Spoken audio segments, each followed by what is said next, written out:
1. There you go. James, what's happening? What's going on, man? So you work at AT&T. For all those that don't know, he works at AT&T. I believed him. You're in Florida, right? Are you in Florida? I am, yeah. So you're saying now that the switch, I don't know how you explain it, but one of the switches was attacked because they keep turning it on and off. Every time you guys turn it on, it goes off again? Yeah, so basically what happens is on our servers, we have ports that go to our nodes for the towers. And at you could shut that stuff down. It's almost like a light switch, though that there's different things that go into it. But every time it happened, it just got shut right back off. And so the only thing that we didn't understand is they could shut everything off. So if this was a plant, like basically everybody in the room here, including myself, is waiting for this big thing to happen. We know it's coming any day now.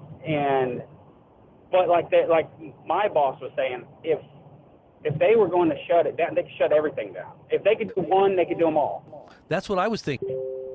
So, but I do know about 3 weeks ago, I'm also part of the disaster plan recovery for the United States on the cell side of this. Wow. So I'm the one that brings up the towers when they go down. And, they have been outfitting all the COs of AT&T with satellite phone and internet at their houses and in their offices. We just had one done locally.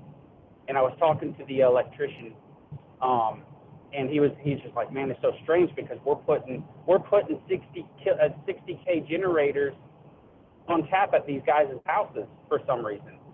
Well, we've deployed over 100 generators to the cell sites that have standalone cell generators. So there shouldn't be more than one paired. We have a stationary. If that goes down and needs maintenance or it needs recovered, then one comes in. No, they're doubling them up for some reason. And then the satellite connection, and then it just kind of comes together. It's like they know something big's about to happen. So when you say they're doing the satellites, they're giving that to the workers? Is that what they're doing? Just to No, to the leadership, to the big, not even just like my boss or my boss's boss, but to the CEO of AT&T, some of the VPs that are in the Florida, New York area, East Coast area. They're all getting outfitted with fiber that is going to have a direct connection to the satellite portion of the internet. So wow. There's only one reason why that happens. I mean, there's no other reason why that would happen other than they plan on something going down and there needs to be some type of communication happening, because there's no way that sat is going to provide for everybody. So there's no way they're going to bring that up and connect to a satellite. And a portion of our network does stream through the SAT, but you have to pay for that, and it takes a different type of technology to where we're GSM, which is a global network. Verizon's a CDMA. T-Mobile's also a GSM network. And these networks, they all have one thing in common. They all need ground-based internet, and they all have a switch to some server. And there's not very many of them. There's one in Alabama, one in Nashville, not even as big. That thing that took place in Nashville, that wasn't what people thought it was. The servers, these are at what's at risk. And as far as credentials, man, I could send you all the credentials you need. I've been a part of AT&T for a very long time, and I used to be in the Georgia area. And, when this stuff happened about 5 years ago, I was talking to some bigger up people, that you can't even talk to in AT&T. And Now, wait a minute, real quick. When you talk about something bigger, are you talking about the SolarWind hack? Yes. So, okay, that was big. That was under Trump, right? That big hack. That's correct. But the problem with that hack is there's so many back doors now, they don't know where they're all at. And that's why it's happening. They don't know where the back door's at, and all they can do is bring the coders out and try to flex on the firewall to stop it. But it's just a matter of time. They said that it's so implanted that it would take a decade, a whole new program to get the back doors out. Well, that's what I was telling people after the SolarWind hack. They said they're not going to be able to figure this out for at least a couple years. And I Yeah. said, there's something much bigger going on here than we're being told. And then you never hear about it again. Nobody even talks about it. Nope. But this is something that we deal with every day, you know. So the cyber attacks have increased considerably. I can keep you guys posted. The attack on the infrastructure in America, it's already in place. They're literally, whenever they want to push that button, they've admitted to it.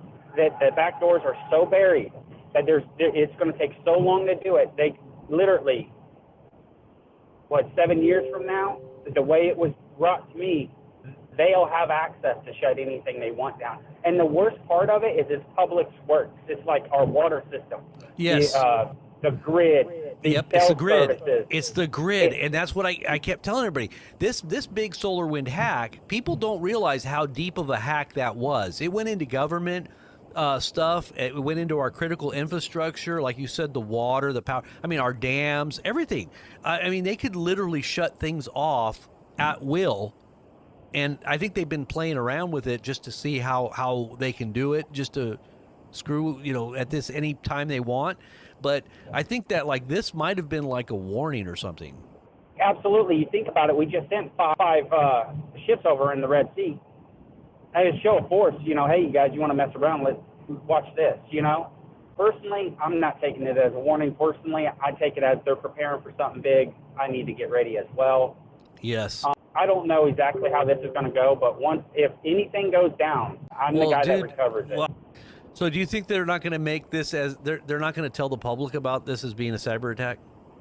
No, they couldn't afford it with how big this one was. I mean, think about it. If the biggest telecommunication company in the world, and AT&T is, can't protect their firewall no better than that, people ain't. I mean, their information flows to that. I mean, every transaction you do on the cellular network of AT&T goes through that cloud. Every information, your credit card information, your social security numbers, your names, your addresses, whatever you're doing, every transaction you have goes through that. Even with a VPN, you can go through any VPN you want. There's a cloud there, someone's accessing that cloud. So you have to have a secured VPN now versus a regular VPN. It's the truth, I mean, nothing's guarded at this point. Let's just say that what we're talking about here gets out, and then everybody starts talking about it. Then it's going to be like, this could actually blow up into something huge. I want you to get in trouble or anything, but if they don't want people to know this and it gets out, then what? Well, they might fire me. I'm talking about the things I actually know. They haven't. I couldn't see that. I couldn't see them. Letting me go over it or anything. They might have a talking with me, but I said some of the other stuff I know, they'd probably let me go for. But yeah. No. Don't get yourself in trouble.